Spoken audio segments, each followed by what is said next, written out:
Nós já tinha combinado com você, né, Marco? Nós estamos fazendo uma. Vamos gravar essa apresentação para deixar disponível em nosso site, né? Então, você já havia concordado com isso, então nós começamos já a gravação.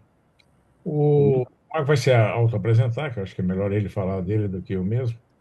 E acho que tem um tema muito interessante e muito atual. Eu acho que nós vamos colher frutos disso, né? E hoje tem realmente uma audiência um pouco menor, acho que em função do jogo, mas vai ficar gravado, as pessoas terão chance de ver e acessar esse conteúdo, né? Então nós vamos ter que caprichar nas perguntas, pensando não só na gente, mas nos demais também. Vamos lá, Marco, fique à vontade, o espaço é seu. Bom, primeiro, boa tarde a todos, né? Obrigado pela oportunidade, pelo espaço. Emílio, obrigado pelo convite. A gente elaborou aqui uma apresentação pelo escritório. Como eu estou no notebook, eu vou estar em outra tela, né, apresentando. Aí vocês fiquem à vontade, qualquer momento, se tiverem alguma dúvida, vocês falam, eu volto para cá, tá bom? Então eu vou compartilhar a tela e vou apresentando. A gente pode fazer uma conversa super dinâmica, né? Como a gente não está em tanta gente assim, né, Emílio? Eu acho que dá para a gente ir conversando também, tá bom? Maravilha. Bom, eu sou sócio da Alegro e Souto Costa Advogados, né? Como o Emílio ah, adiantou, né, aqui um pouco, a gente tem uma parceria legal com escritórios do BTG e outros escritórios na Faria Lima, nessa questão de planejamento patrimonial e estratégico, tá? Deixa eu só. Isso. O escritório a gente está localizado aqui na Juscelino Kubitschek, tá? Esquina com a Faria Lima.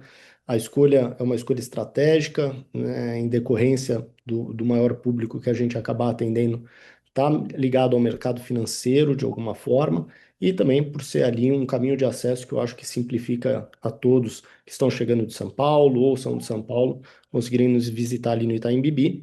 Temos a nossa sede ali e temos também um escritório em Salvador, né? A escolha em Salvador foi estratégica também, porque a gente acaba atendendo bastante gente da região Centro-Oeste e Nordeste, então se tornou um polo interessante para a gente ter lá, tá? O escritório é composto por dois sócios, né? Apesar de hoje a gente ter um time de mais de 15 pessoas, eu sou sócio junto com o Dr. Antônio Carlos. Eu toco a parte do escritório de São Paulo e o Dr. Antônio, meu sócio, fica localizado no escritório de Salvador, tá? Falando um pouco de mim, eu sou formado pela FAAP aqui em São Paulo, tenho um MBA em Gestão de Negócios pela FGV e sou cursado pelo INSPER em Planejamento Patrimonial e Sucessório, tá? Então eu faço toda essa gestão de Wealth Management para os nossos clientes há mais de 10 anos aqui em São Paulo, desenvolvendo estruturas patrimoniais e empresariais, sempre com o objetivo de eficiência tributária e planejamento patrimonial e proteção patrimonial, tá? Hoje, eu sou membro da comissão da OAB, eu fui nomeado, tem uns 30 dias no comitê da OAB, como consultor de Special Situations e ativos judiciais, por estar bastante tempo na Faria Lima e entender desses ativos, ah, quando eles integram, né, o planejamento de nossos clientes, tá bom? Doutor Antônio, tem mais de 26 anos de experiência em questão de litígios, né, e em estruturações familiares. Então, foi uma união que a gente acabou sendo muito estratégica quando a gente decidiu por se juntar, tá? Falando um pouco de planejamento patrimonial agora, pessoal, sendo um pouco mais abrangente ali sobre o escritório, mas agora falando sobre o tema que nos importa, a gente entende que 2026 é um ano muito importante e um ano muito estratégico para a gente estar falando de planejamento patrimonial e sucessão, porque a gente tem dois temas principais que a gente tem que levar em consideração. A gente tem a retomada da discussão, né, e isso está em votação no STF agora, que é a isenção do ITBI na integralização de imóveis dentro da holding patrimonial. Até o presente momento, o constituinte, né, o pessoal do STF está favorável a nós, mas é um momento importante dessa definição, porque vai trazer mais segurança jurídica e mais eficiência tributária quando a gente fala de integralização de imóveis dentro da holding, tá? e a reforma tributária, que também está entrando em vigor a partir de 2026, tá? A reforma tributária, ela tem alguns impactos, tá? Mas o primeiro é a criação do IBS, do CBS. A reforma tributária, ela vem com o objetivo de se tornar mais claro nossa regra tributária. Hoje, a gente tem um sistema tributário extremamente complexo no Brasil, e, em teoria, com a reforma tributária, a gente simplifica o entendimento tributário, a gente evita a bitributação e vem a trazer mais competitividade entre os estados quando a gente para de ter certos benefícios tributários, por exemplo, de ICMS. Tá? Mas como é que isso impacta no planejamento patrimonial? Bom, o IBS e o CBS, eles vão começar a ter aplicações principalmente para aqueles investidores ou aquelas pessoas que possuem imóveis em locação, porque isso vai impactar diretamente na locação desses imóveis, o IBS e o CBS. A gente tem alguns fatores de redução para pagamento desses impostos, mas a gente tem que entender que passa a ter um novo regramento e uma nova alíquota, tá? E a gente passa também a ter uma previsão sobre compra e venda de imóveis, tá? A gente tem diversos clientes aqui no escritório que compram muitos imóveis na planta, vendem imóveis, constroem e vendem. Isso tudo passa a ter também um regramento específico. Recentemente, eu tive inclusive na revista Oeste, não sei se alguém aqui conhece ou assina, né, conversando com o Piotto sobre como essas regras imobiliárias hoje vão ter que ser revistas para todas as nossas estruturas que foram feitas no passado, porque a gente vai ter que levar em consideração se esses imóveis estão alugados, quanto eles estão gerando de renda, quantos imóveis você como investidor ou como pessoa física tem, se esses imóveis estavam numa pessoa jurídica, se ainda vale a pena. Então, tudo isso passa a ser reavaliado nesse momento, tá? A gente tem também a questão que todos estão conhecendo como a tributação de dividendos. Esse é um outro fator que a gente tem que levar em consideração quando a gente está fazendo um planejamento patrimonial. A gente tem diversos clientes que são sócios de pessoas jurídicas, como que esses tributos vão impactar nos rendimentos deles, como que esse dinheiro vai ser aplicado na pessoa física ou na pessoa jurídica, ou se essa pessoa jurídica que investe em imóvel, quais são as regras de CBS, IBS, tudo isso a gente começa a levar em consideração. Então, como a gente está falando de uma transição gradual, né, que começa agora em 2026 e vai indo até 2033, agora é o momento de sentar e de planejar. O maior impacto, a partir de 2027, quando a gente está falando de planejamento patrimonial e sucessório, né, ou pelo menos o principal que todos devem se atentar, é a regra de ITCMD.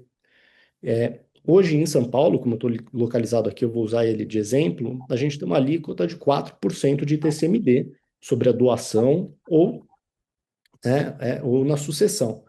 Mas, com a reforma tributária, a gente passa a adotar como regramento o que alguns estados já faziam, mas um ITCMD progressivo, que pode ir de 4% a 8%.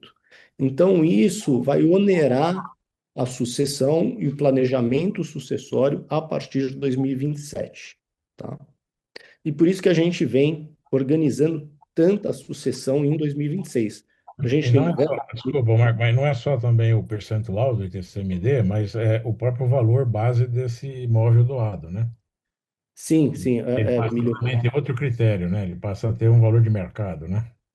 Isso, Emílio. Você trouxe bem esse ponto, né? Hoje, quando a gente faz uma doação ou integraliza um imóvel dentro de uma holding patrimonial, a gente consegue usar como valor de referência o valor de declaração do imposto de renda.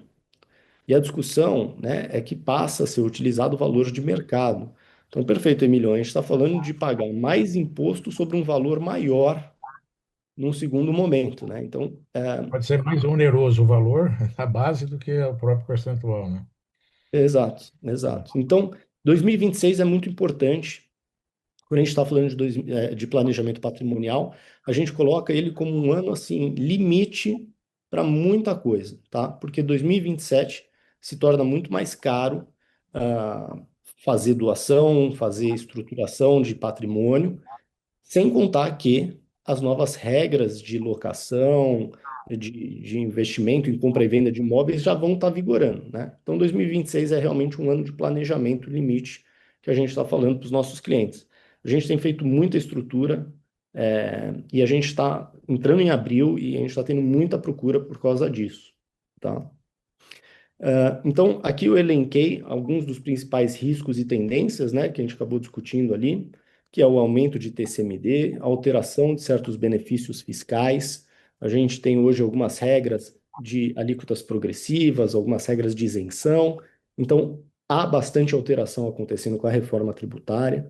A gente tem a implementação do CBS e do IBS. A gente tem a alteração dos regramentos de TBI, que é o que a gente está discutindo no STF agora.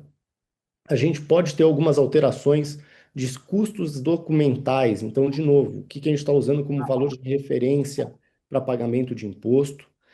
Alteração no regulamento de compra e venda de imóveis, ou a aplicação de você ter uma quantidade de imóveis que você vai poder comprar e vender para ter benefício fiscal dentro de um certo período de tempo. As discussões sobre tributação de dividendos e alteração das alíquotas de locação de imóveis, tá? Então, quando a gente fala de planejamento patrimonial, muita gente entende que é montar uma holding. Não, não é montar uma holding, tá? Planejamento patrimonial, ele é feito, né? Quando a gente fala, por isso que do inglês a gente está falando de wealth management, né? É, ele é feito com o objetivo de eficiência e simplificação, tá? Então, o que que a gente está buscando? A gente está buscando simplificar um processo de inventário, a gente está buscando ter eficiência tributária, a gente busca organizar o patrimônio daquela família e trazer maior governança àquele patrimônio, a gente pode colocar assim, tá? Quando a gente fala de holding patrimonial, ela nada mais é do que uma das ferramentas que a gente pode estar utilizando, tá? Então, a gente pode utilizar holding, testamento, doação de imóvel, ou doação de certos bens, procurações, pactos familiares. A gente entende que cada cliente, cada família tem a sua particularidade, o seu momento e os seus objetivos. E, inclusive, né, a título para ilustrar aqui, teve um caso bem interessante, que a gente elaborou o testamento, né, para uma família. Uma das coisas que a gente fez para essa família foi o testamento, também teve algumas doações, algumas coisas, mas no testamento a gente já deixou indicado qual bem iria para cada familiar, de certa forma, né? Hoje a regra de sucessão prevê que 50% do nosso patrimônio é disponível para deixar para quem quiser, né? E 50% obrigatoriamente vai para os nossos herdeiros necessários. Mas nada impede da gente organizar em testamento quem vai ficar com o quê, respeitando essas regras. Então, se eu tiver patrimônios equivalentes de valor, eu consigo destinar esse patrimônio já para cada um, né? Então, assim, vamos supor que eu tenho três imóveis, cada um no valor de R$ 100.000. Eu posso falar que um fica para o Zezinho, um para o Pedrinho, um para a Mariazinha, ao invés deles serem donos três dos três, entendeu? Então, eu consigo fazer essa destinação em testamento, eu consigo orientar em testamento gestores para certas coisas da família. Então, a gente pegou o exemplo do BTG, né, que o Emílio mencionou na nossa parceria. Em testamento, a gente pode continuar falando, olha, tal escritório continua fazendo a gestão dos valores, porque é um escritório que a gente confia, a gente sabe que ele vai orientar de uma boa forma os nossos herdeiros em como esse dinheiro vai ser tocado. Quando a gente fala de uma família que tem fazenda, né, a gente consegue deixar nomeado quem vai ser o gestor daquela família, daquela família perante aquela fazenda, porque às vezes o herdeiro não sabe como tocar o negócio da família. Então, tudo isso a gente entende qual é o objetivo do patriarca ou da matriarca e desenha todo esse planejamento familiar e patrimonial com o objetivo de preservar esse patrimônio num segundo momento, tá? Utilizando todas essas ferramentas que a gente mencionou, tá? Um alerta que eu sempre faço, eu acho que eu até brinquei com o Emílio na nossa conversa, que não tem uma receita de bolo pronta, né? A gente vê na internet alguns gurus, né? Holding resolve tudo, doa tudo agora. A verdade não é essa. Cada cliente tem a sua particularidade. tem seus objetivos, tem a sua estrutura familiar, e por isso que é tão importante, e a gente tem essa preocupação muito grande no escritório, de fazer uma imersão com a família, questionar bastante alguns detalhes, alguns aspectos, e desenhar o melhor plano para aquela família, tá? Então, é uma apresentação, na verdade, bem breve, né? Porque eu acho que a maioria das dúvidas vem da conversa e não do PowerPoint. Eu vou falar só um pouco aqui, de novo, da nossa experiência. São mais de 26 anos de experiência jurídica do escritório. São mais de 20 mil ações judiciais conduzidas. A gente recuperou mais de 50 milhões de reais em crédito tributário e mais de 1 bilhão em créditos e direitos, ah, em geral, tá? Aqui a gente tem bastante participação midiática como escritório, né? Então a gente tem participado bastante na mídia, falando da reforma tributária, a gente fala bastante dessa parte financeira, os impactos dos investimentos e como isso pode eventualmente impactar para a família. Inclusive, até para orientar, né, eventualmente na sucessão patrimonial, o que vai acontecer com certos ativos que foram comprados e às vezes não performaram, isso entra no espólio, isso entra em inventário, isso entra em testamento, o que acontece com esses ativos, tudo isso a gente tem bastante experiência aqui no escritório. Eu tive, inclusive, participando recentemente na Assembleia Legislativa, falando de testamento. A gente tem alguns tipos previstos por lei, né? Isso é uma coisa que gera bastante dúvida também, como que eles funcionam, qual serve para qual caso. Marco, eu quero fazer um testamento, qual é o melhor para mim? Isso tudo eu estive falando lá na Assembleia Legislativa, mesmo porque teve um crescimento razoável no Brasil no último ano em questão de testamento. O brasileiro em si não tem por comum ficar fazendo testamento, diferente, por exemplo, do americano. Mas a gente vem vindo um crescimento, a gente vê uma mudança de hábito do brasileiro, acho que com o advento da internet agora, de se preocupar com isso, entender que tem custo, né, o inventário, tem custo, deixar isso para a família resolver depois, né? Eu não estou falando nem só de custo financeiro, mas às vezes um custo emocional, né, de briga, de desacordo entre os sucessores. E quando a gente pode deixar tudo organizado e orientado, é um conforto melhor para a família, tá? Então, é uma apresentação de novo que eu fiz aqui com os principais pontos e eu vou deixar vocês à vontade para me perguntarem tudo, que vai ser um prazer responder, mesmo porque eu gosto de falar olhando aqui para vocês e eu estou só vendo aqui a apresentação, tá? Então, eu vou voltar lá para a tela. Bom, Marco, obrigado aí pela apresentação, pela provocação, né? Porque daí agora os temas devem surgir naturalmente, né? Exato. Vou deixar a palavra com vocês, vocês ficam à vontade para tirarem qualquer dúvida. Eu vejo que o Aloysio tem uma dúvida, Aloysio. Boa noite. É, boa noite, boa tarde, boa noite. Boa tarde, boa tarde.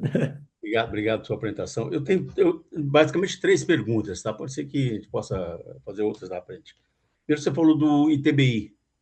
O que Uhum. realmente está sendo discutido em relação ao ITBI? O ITCMD não está em discussão, né? É só o ITBI. Essa Não. é uma pergunta. Deixa eu fazer as três perguntas, que são um pouco delicadas. Depois, o ITCMD, eu entendia que os estados, ou entendo que os estados é que regulamentam isso. Pelo menos até hoje era assim. Tanto tem estados que têm 4, tem estados que têm 6, 8. Eu agora entendi que é obrigatório ser progressivo e os estados têm que regulamentar. É uma pergunta. E a Uhum. terceira é o tema bens em usufruto. Se eu pudesse discorrer um pouco melhor sobre isso, o que é possível ser feito, o que significa, que propriedade, quem fica com que propriedade, quando você passa algum bem para uso e fruto de uma pessoa e passa em nome de outra. São essas três questões que eu queria colocar em princípio. Legal. Eu vou começar então, eu acho que talvez pela mais fácil, tá? Que é a questão do ITCMD. Realmente, o ITCMD ele era definido por estado, né? E eu vou ser muito franco com você, Luiz, que no passado a gente viu cada loucura que era proposta por advogado. Doa em tal estado o negócio, muda para lá, porque você paga. Isso acabou, tá? A reforma tributária, todos os estados passam a ser obrigados a adotar a regra do ITCMD, né? A gente tinha estado que era, por exemplo, São Paulo é 4%, né? Outro estado era 6, né? Tinha estado que já era progressivo. Então, não, agora Santa Catarina é 8, né? a regra agora é igual para todo mundo, tá? A regra agora é progressividade de TCMD.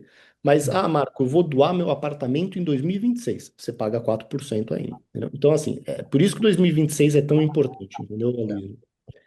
ITBI. O ITBI, o que que acontece? Né? Quando a gente está falando de estrutura de holding patrimonial, quando a gente pega um imóvel e põe para dentro de uma holding, a gente chama isso de integralização de capital, perfeito? Quando a gente fazia a integralização de capital, você conseguia pedir imunidade do ITBI, tá? Porque você estava usando aquilo como patrimônio para dentro da empresa. Mas diversos municípios simplesmente falavam que a regra não se adotava, entendeu? E cobravam o ITBI. Isso se tornava uma discussão judicial. Isso foi, logicamente, parar no STF, se tornou uma discussão de, olha, o ITBI tem imunidade ou não quando a gente está falando de integralização de patrimônio, especialmente quando a gente está falando de holdings que exercem atividade imobiliária. Então, sabe aquela família que abre uma empresa, enche de imóvel e fica alocando aqueles imóveis?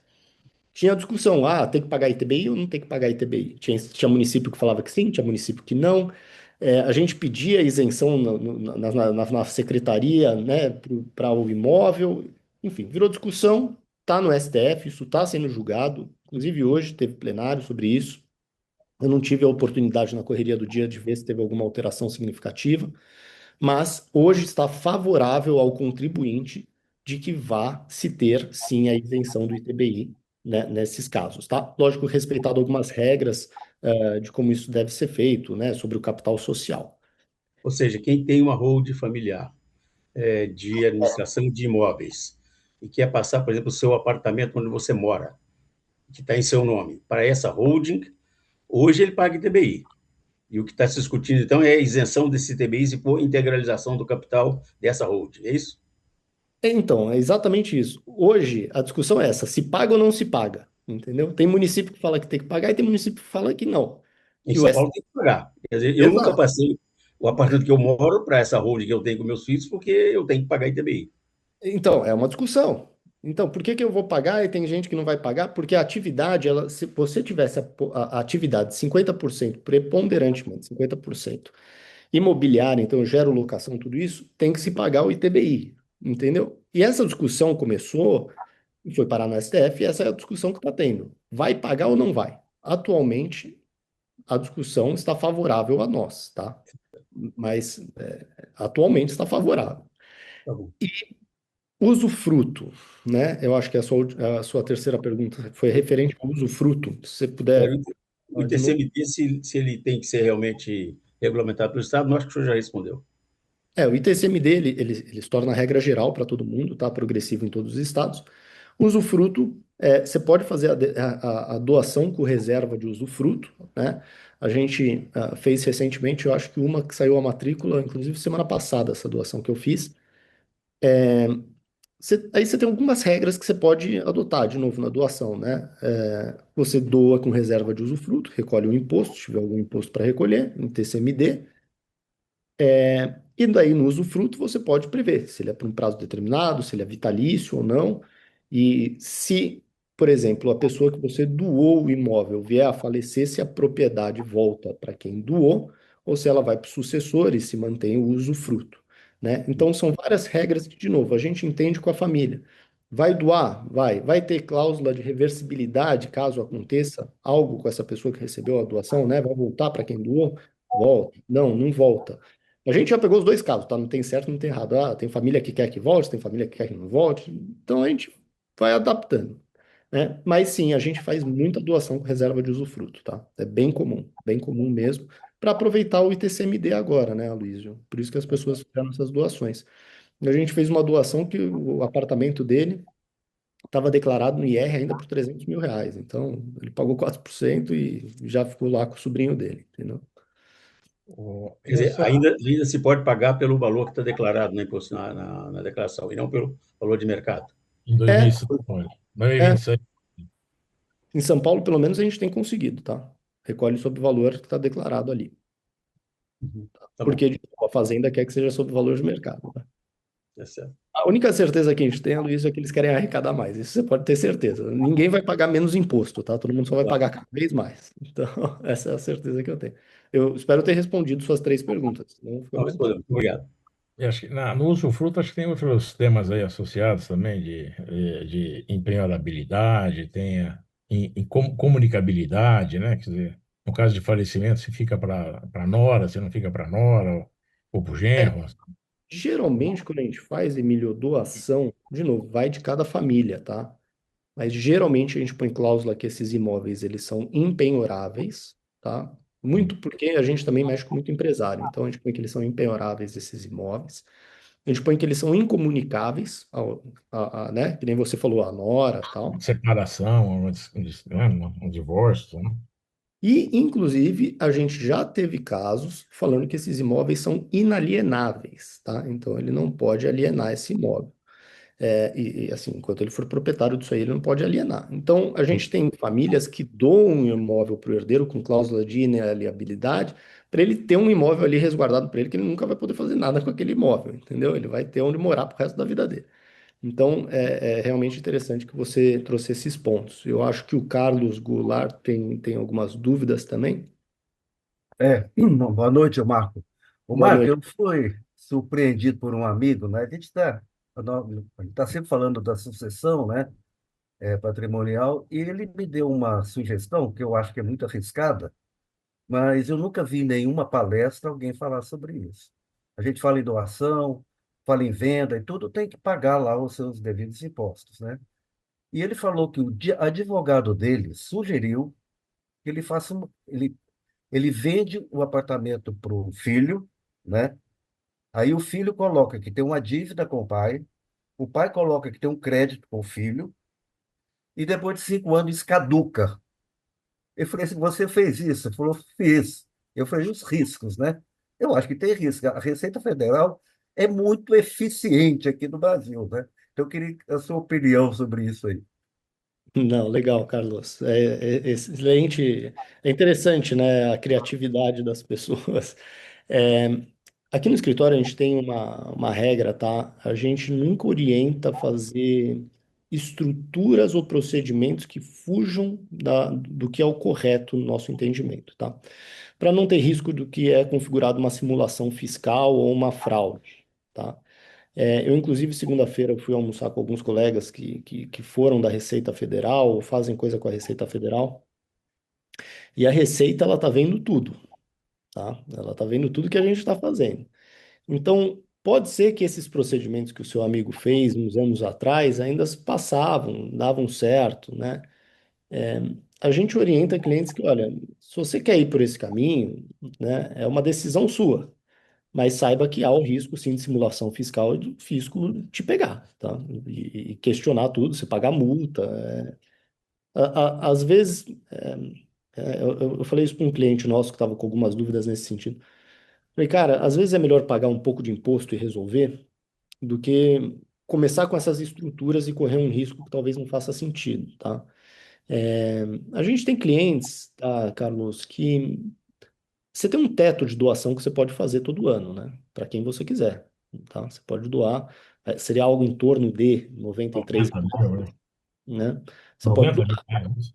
A gente tem cliente que todo ano doa lá 92 mil para o filho, né? É uma Sim. estratégia dele, não tem problema nenhum, a regra é clara.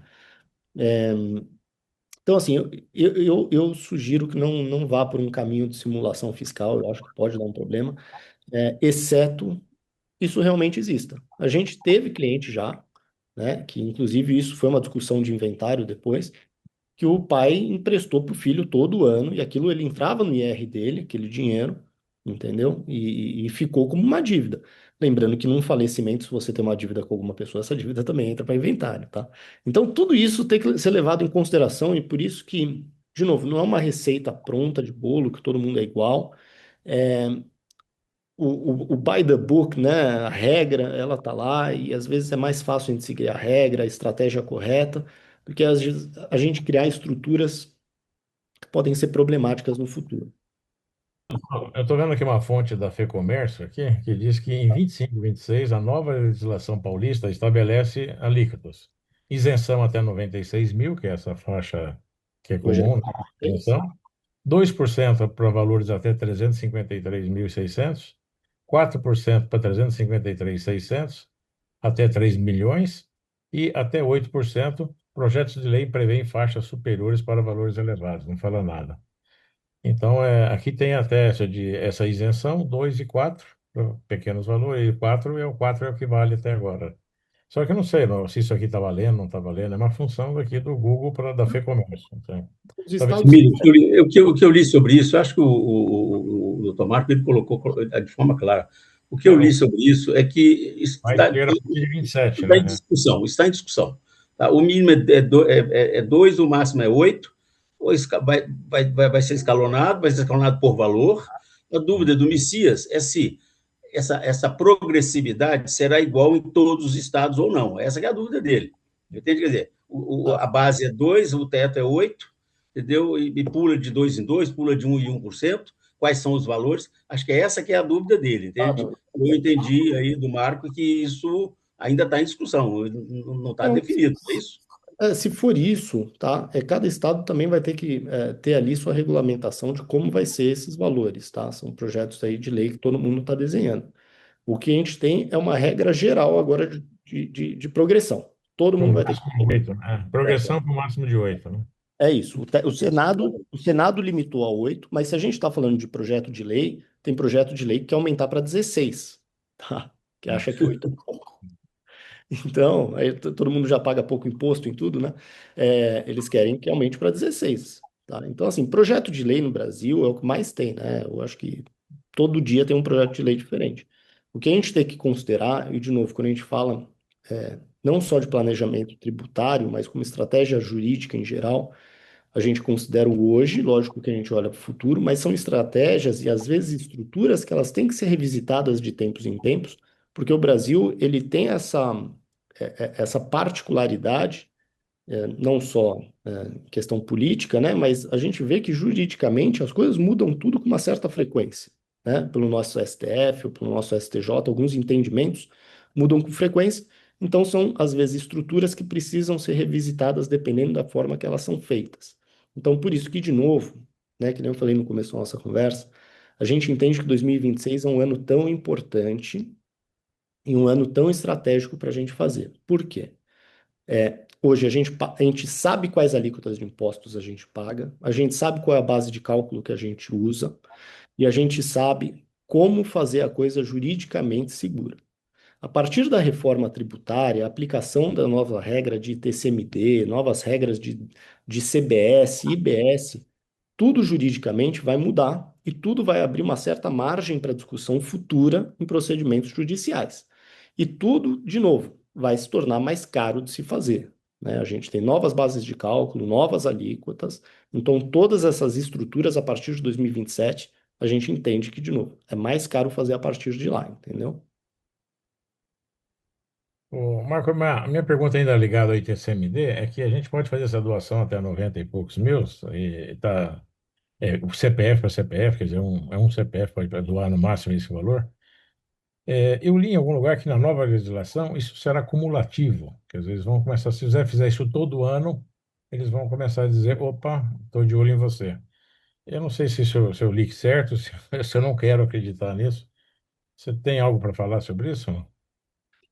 É um ponto Pratico interessante. isso, tá? Eu pratico isso. Então, Então, porque é muito comum as pessoas fazerem isso, né?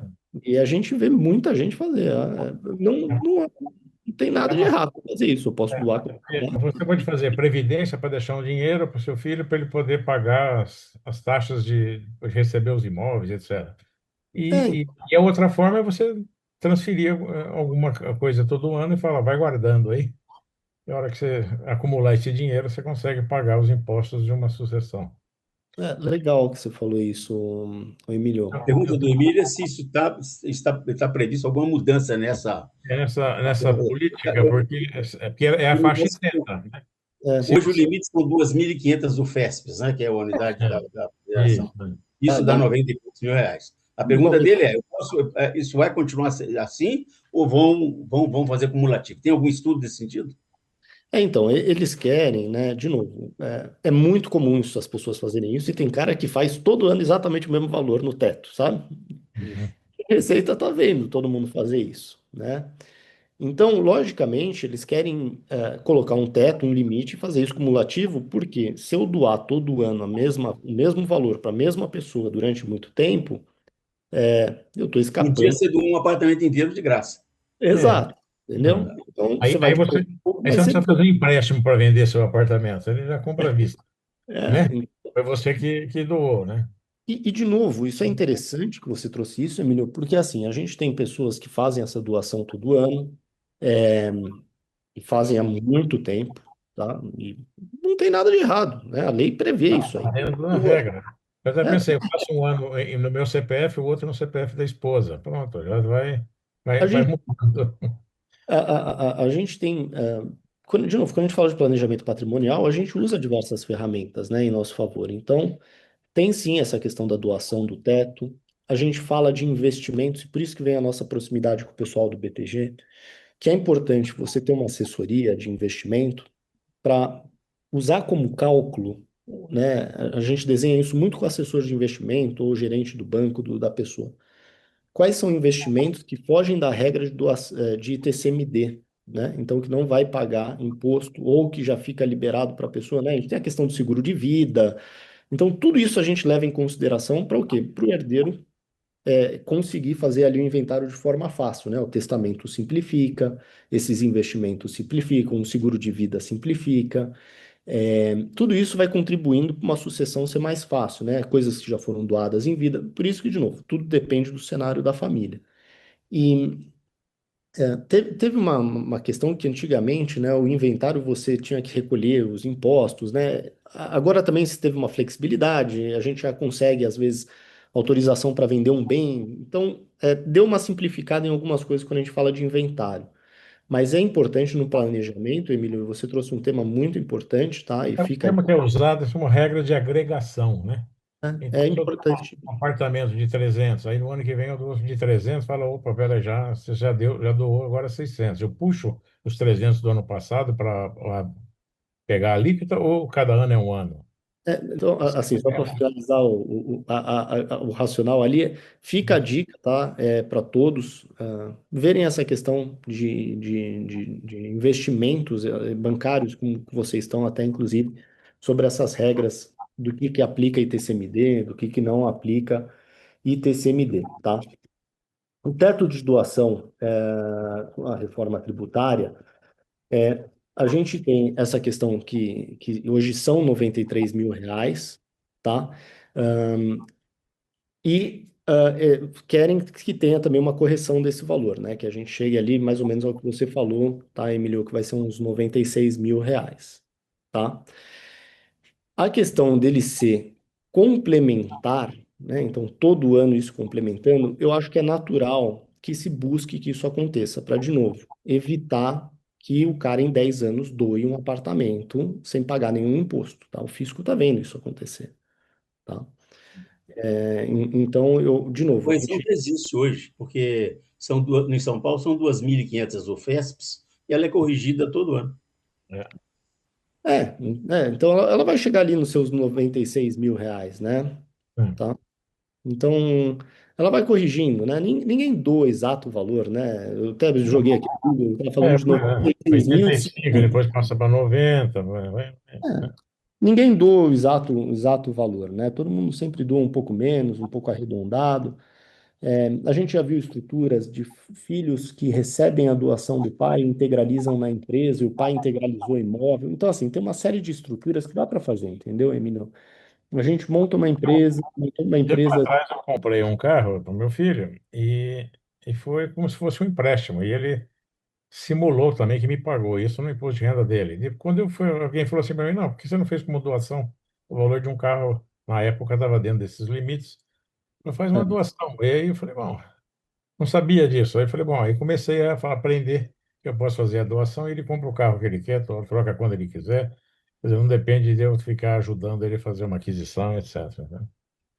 É mais. Junta para imposto, junta para apartamento, junta para o que ele quiser, né? Uhum, Eu não uhum. gostaria que mudasse isso, eu não vejo sentido se você tem essa isenção, e sempre teve, né? Sempre houve essa agregação, sei lá, todo ano podia ser doado. Não entendo por que que mudaria, mas já li sobre essa história de agregação. Não, Principalmente. é lógico que vão discutir essa agregação, tá? Mas a priori não se tem nada 100% definido nisso aí, tá, Emílio? Você pode continuar doando. Ninguém vai olhar para trás e falar, ó, o Emílio já doou os últimos 10 anos e agora teve a reforma tributária, somou tanto. Isso É. não tem como, tá? Isso acontecer.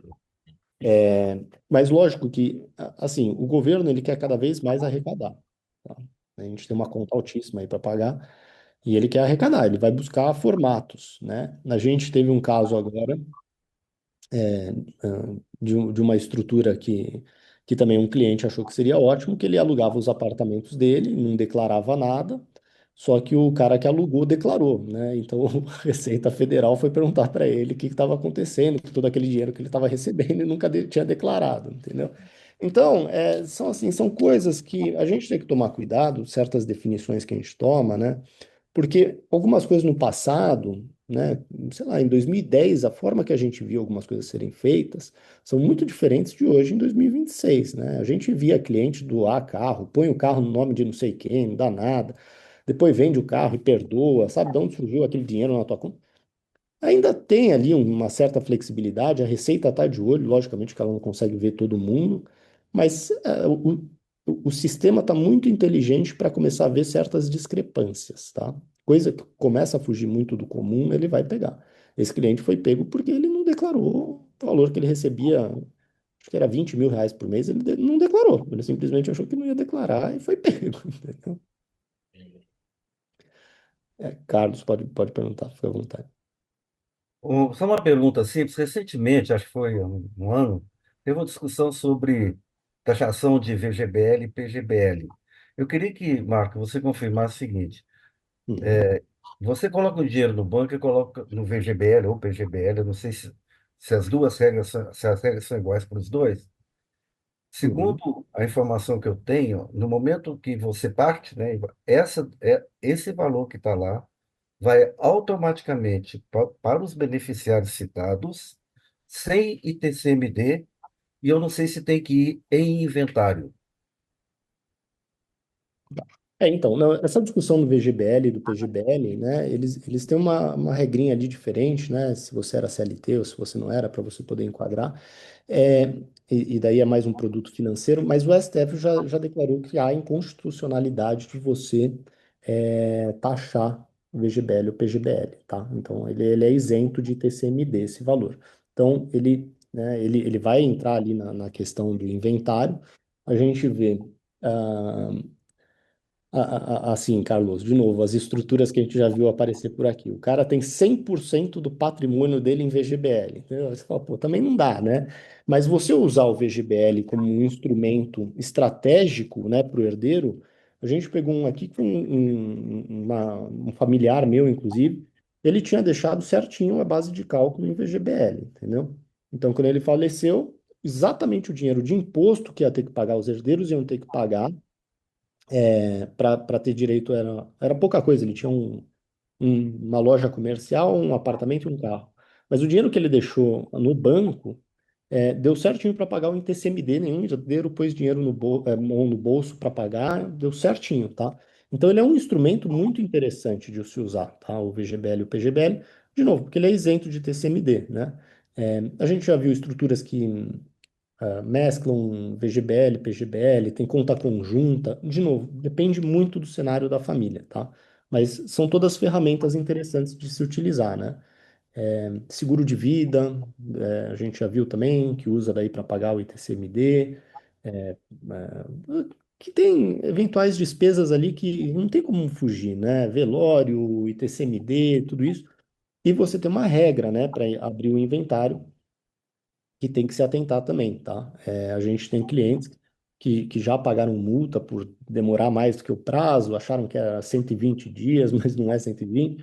Enfim, aí, então, assim, tem várias regrinhas que você tem que atentar, e por isso que o planejamento é importante, porque às vezes o herdeiro, ele está passando ali por uma perda, por um momento difícil, ele ainda vai ter que lidar com tudo isso, esse desprendimento financeiro, toda essa burocracia, e se a gente deixar tudo pronto, né, que esse é o nosso objetivo, né, a única certeza aqui que a gente fala no escritório é que todo mundo sempre vai pagar imposto e que a gente vai morrer. O resto, a gente não tem muita certeza na vida. é deixar fácil para o herdeiro, vamos por assim, entre aspas, tá? Um inventário simplificado, um valor já simplificado para ele conseguir fazer tudo de forma mais fácil possível e menos morosa. Porque senão, com certeza aqui todos conhecem casos de inventários que estão há mais de 10 anos em discussão, entendeu? Hoje mesmo eu tive com uma família que o inventário do pai está há 20 anos na justiça, entre os herdeiros, e agora a mãe morreu. Então, entendeu? É uma coisa que realmente complicada. Marco, sobre testamento, nós temos aí no Brasil acho que três tipos, né, de testamento. Você podia falar rapidamente aí sobre eles e as diferenças?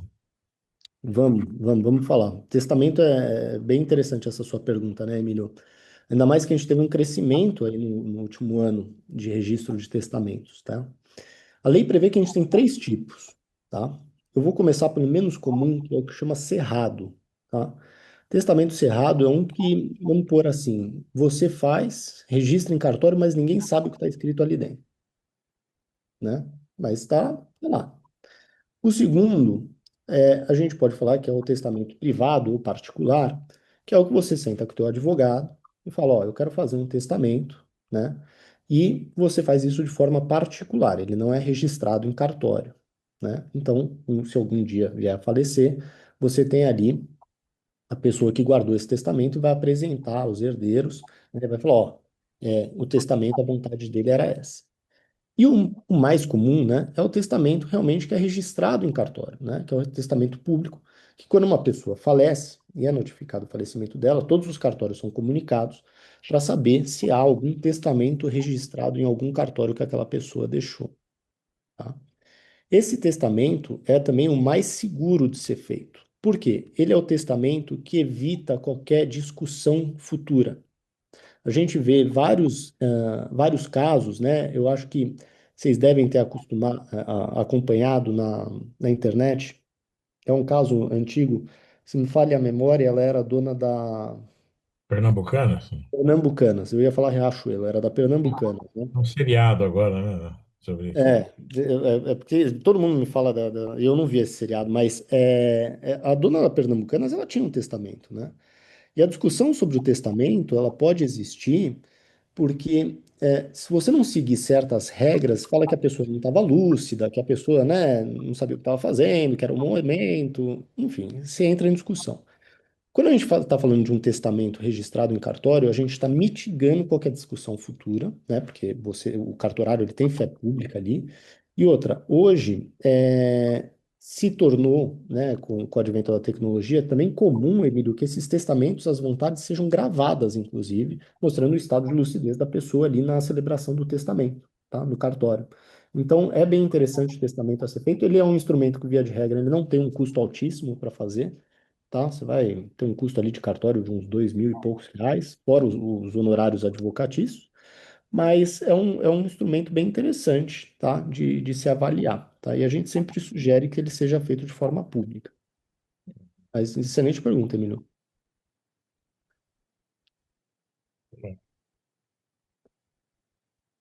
Mais pergunta, pessoal?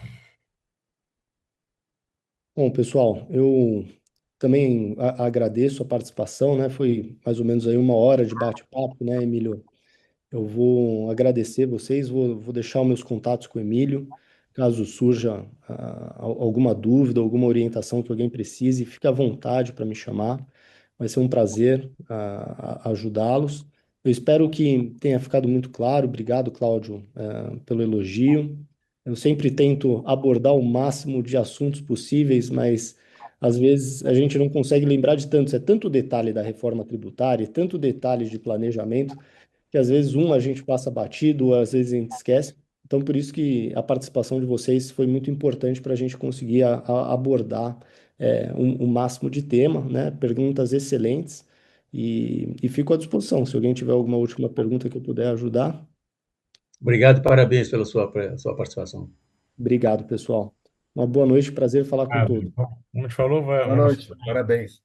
daqui Obrigado. 10 dias, mais ou menos, vamos estar já com esse vídeo no nosso site, e as pessoas poderão assistir, rever a palestra. Então, seus contatos também estarão registrados lá. Tá bom, Marco, muito obrigado. Espero que tenha sido bom para você também. Foi muito bacana. Obrigado pelo convite.